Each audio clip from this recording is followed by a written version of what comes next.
Hello, this message goes out to all of my year nine business students. And apologies, I'm adjusting the light. I usually uh, do these recordings in the daytime, but my flatmate is a key worker. He takes care of the elderly, and he's currently working back to back 12-hour shifts, literally most of the time 6 and 7 um, days in a row. And he's absolutely exhausted when he gets in. When he gets in, I'm not allowed to be anywhere in the vicinity of him. In fact, I have to be in another room, preferably 2 rooms away. So I go into lockdown in my bedroom usually. So he had a rare and unexpected day off today. And so, as he is part of our front line, and the best thing I can do is to help support him, I decided that I would spend my day in lockdown in my bedroom, and he could have access to the kitchen, which I use as my office. So I'm doing these recordings in the evening, could easily have done them in the evening or daytime. So that was the least I could do to make sure that he had the best day off possible before he starts yet another set of shifts. This message is, as I say, for my year nines. I am fully aware that by now you will have received your options for next year, your revised options, and you will notice that business class, sadly, is not one of those options. And I wanted to talk to you about what happened, if you'd like to know, and how it took place and why this decision was made. It's certainly not something that the school wanted to do or that I wanted to do, but it was how circumstances uh, took their toll. So one thing that you may not know about me is that I am an NQT, a non-qualified teacher. What that means is I have teaching experience. I taught before, but it was a long time ago in the US where I am certified, and I taught social studies. And I had a strong desire after I decided that it was best that I end my business career in contact centers, which are basically going away anyway because of technology. I thought that the best thing that I could do would be to go back into teaching. I loved it in the first place, probably should never have left, but I left to make money, made lots of money, lost lots of money, and decided that it was time to get back into teaching in my hometown. And what I was trying to do was to pay back some of the incredible life of privilege I've led. I've traveled everywhere, got to do anything I wanted to do because I was able to get a good education. To pass that on to as many folks in my hometown as I possibly could. And that was my thought process. Now, the St. Leonard's Academy has very strict rules about people that are not qualified for teaching. And the rules are that you must be on a path to qualification, that you cannot teach in our academy unless you are heading towards being a qualified teacher in that first year. And my qualification path that made the most sense to me was something called assessment only. And it says that if you have a lot of, if you already have some teaching experience, which I did, and an awful lot of life's experience, which at 58, I do have, then you may go through this particular path. And what it involved for me this year was, first of all, my main focus had been our year 11s. They suffered a major change to the course after they had been taking the course for 2 years already. And I needed to invest much of my time in helping to get them ready and through the qualification.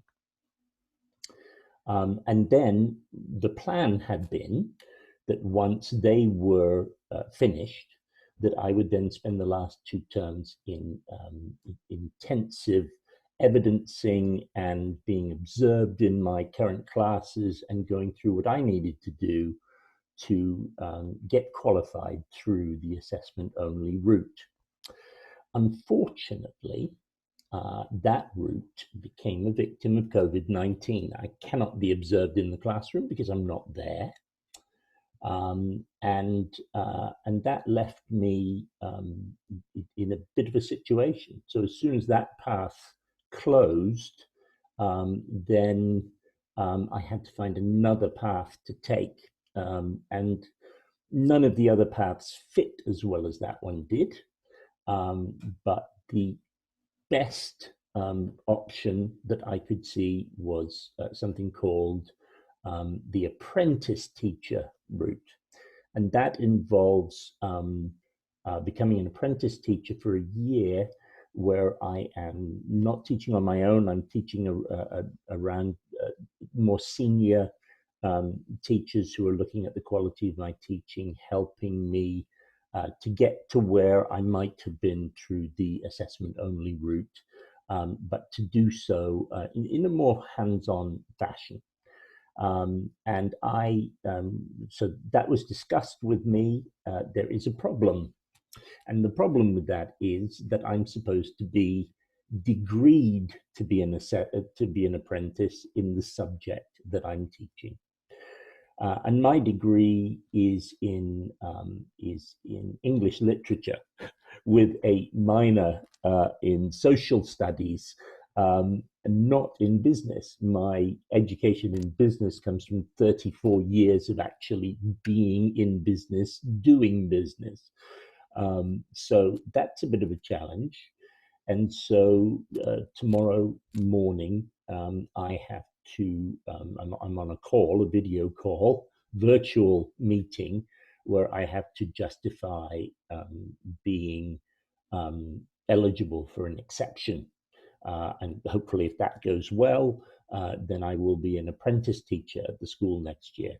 And I frankly also had to go through a thought process because the apprentice teacher it's very, very significant financial impact. First of all, it impacts my pride. I have pride, and I had to figure out if I was ready to swallow that pride to do this, and if I really, really was that dedicated to teaching.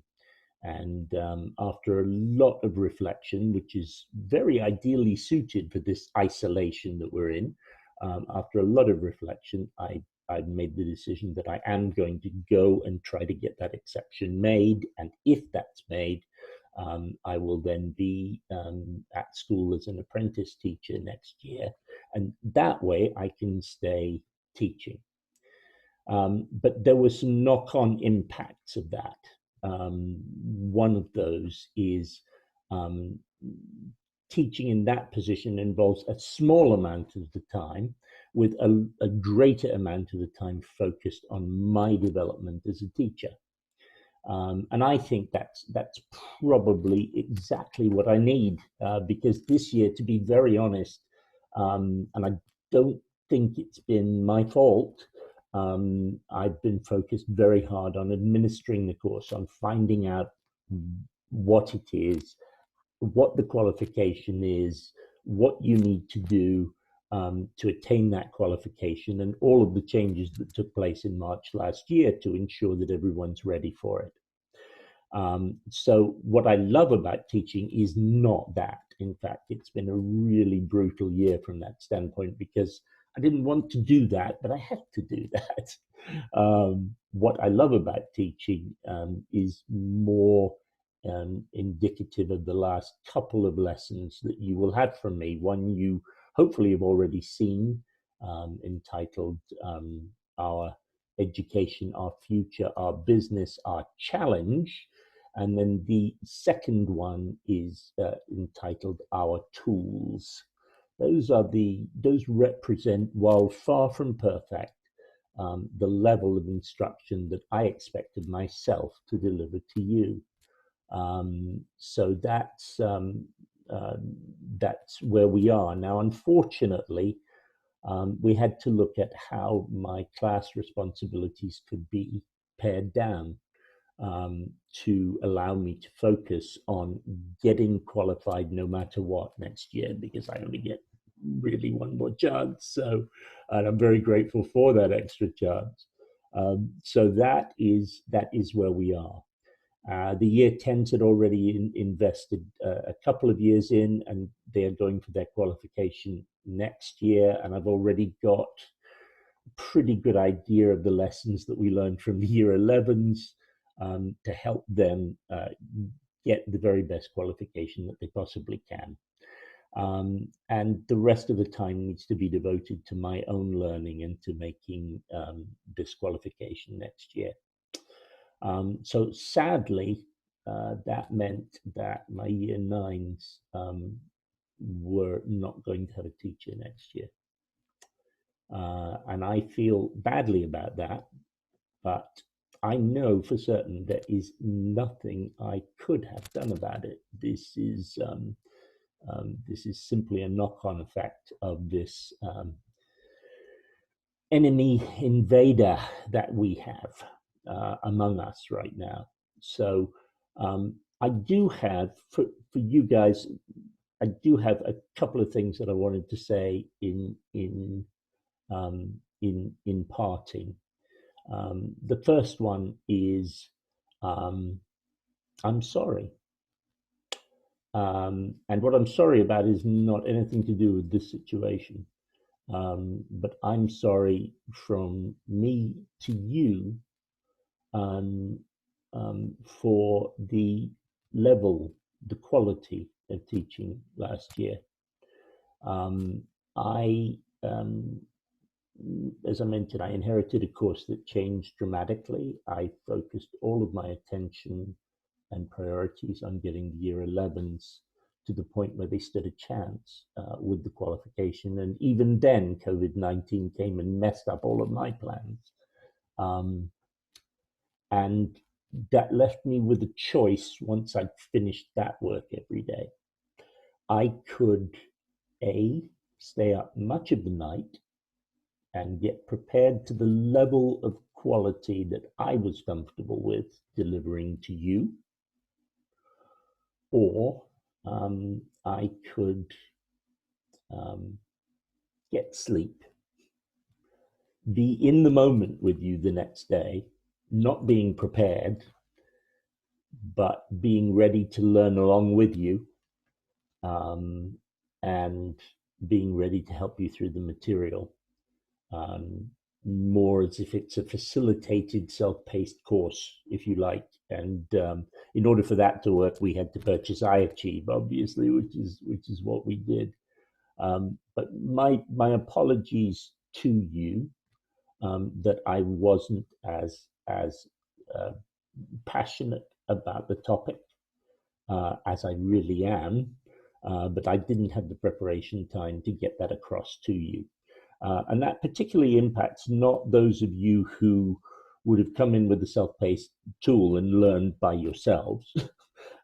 Thank you, by the way, for doing that, for being you. Then there's the other category. There's another category that is not going to learn no matter what. If you're in that category, I don't feel so bad, because I think Donald Trump could come in with Dragon's Den to teach the class and you probably wouldn't be interested.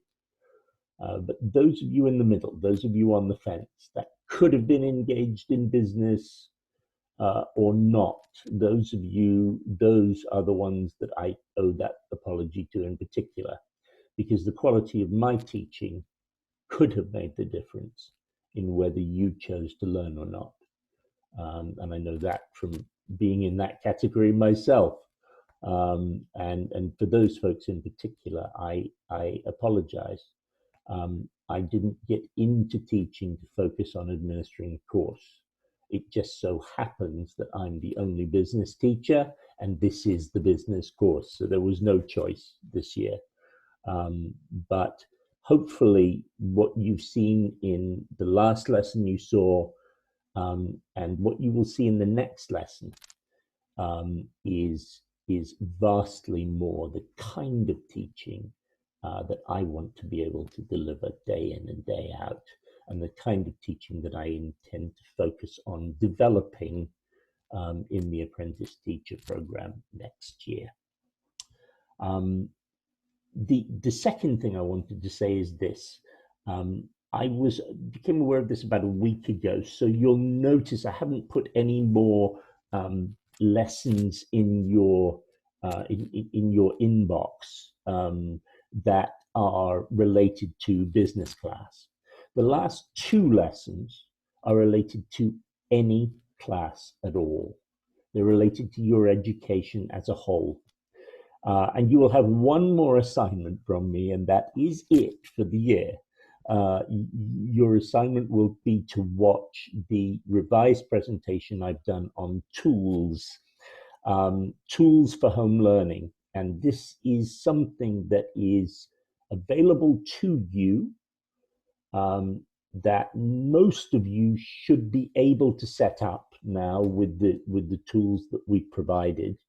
That will help you, with the exception of iAchieve, that is still, if you're in IT class, it will still help you there. But with the exception of iAchieve, all of the other tools that I am training you on in that video will be applicable to every other class besides business. And business class gets to be the beneficiary of other learning. So I take for granted that you're in English class, and I take for granted that you're in maths class, and that you have those skills. And so we tend to borrow from all kinds of other classes. Well, business, because it is for business really that these tools of remote learning were developed and funded. In business, by giving those back, we can offer benefit to all of your other classes. So I do hope that you will still watch not just this video, but the last 2, the ones on the challenge and the tools. And I do hope that if you've already watched the challenge video, that you are ready to take this pledge. And this, I really want to be, my parting gift is this pledge and some training on the tools to make it happen. And I would like for us all to be able to say this, requiring no permission, but the initiative to make the best of our current situation. We, students, parents, and teachers, declare that our business of the future, our education, is open for business, and that no threat, including COVID-19, will close it again. And if I can give you the gift of setting up your own business of your education anywhere that you are, then I will at least have done something to help with your future. I'm sorry I won't be on the journey with you next year. I will be at the school, and look forward to seeing you then when we meet again. Until then, I just wanted you to hear from me why things happened the way they did, and all being well, how they will work out for next year for all parties involved. Have a wonderful rest of the day. Take care. Bye now.